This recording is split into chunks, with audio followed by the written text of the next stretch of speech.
Union address tonight and the possibility he will announce the time and place for his next summit meeting with Kim Jong-un. A new United Nations report is calling out the dictator's efforts to conceal his nuclear and missile capabilities. Let's bring in CNN's Brian Todd. Brian, what are you learning? Wolf, tonight getting new information from sources at the United Nations. They're telling us about a confidential UN report which says Kim is going to extraordinary lengths to hide and disperse his weapons capability, even stashing it, some of it, in civilian areas.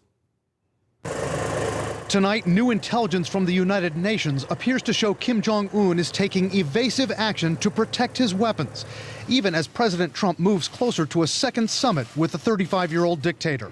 Kim's regime is working to make sure its nuclear and missile capabilities can't be taken out by U.S. airstrikes by dispersing their assembly, storage, and testing locations. The more they disperse it, the more confidence they can have that their assets may be able to survive the initial stages of a conflict. Details of a confidential UN report were confirmed to CNN by a UN Security Council diplomat.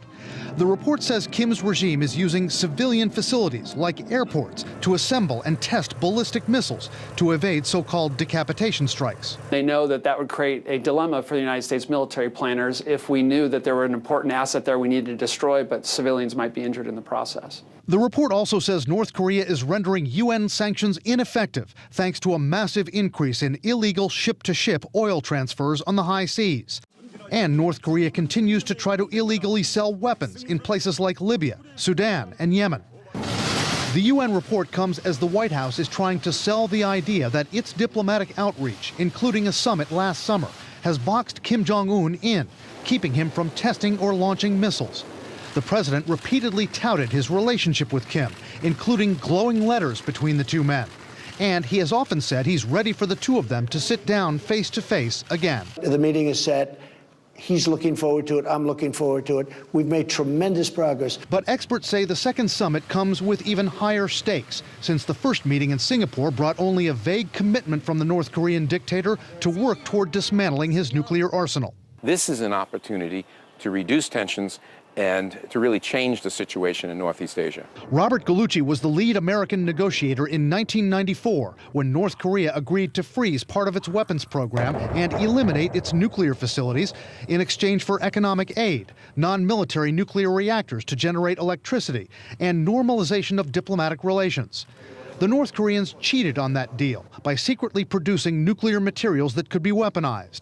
Gallucci says at this summit, both sides have to make real commitments. Some quid pro quo, some reciprocity. This is where the North gives us some substantive move on denuclearization, and on our side, presumably something either in the box of normalization of relations or in the box of sanctions relief.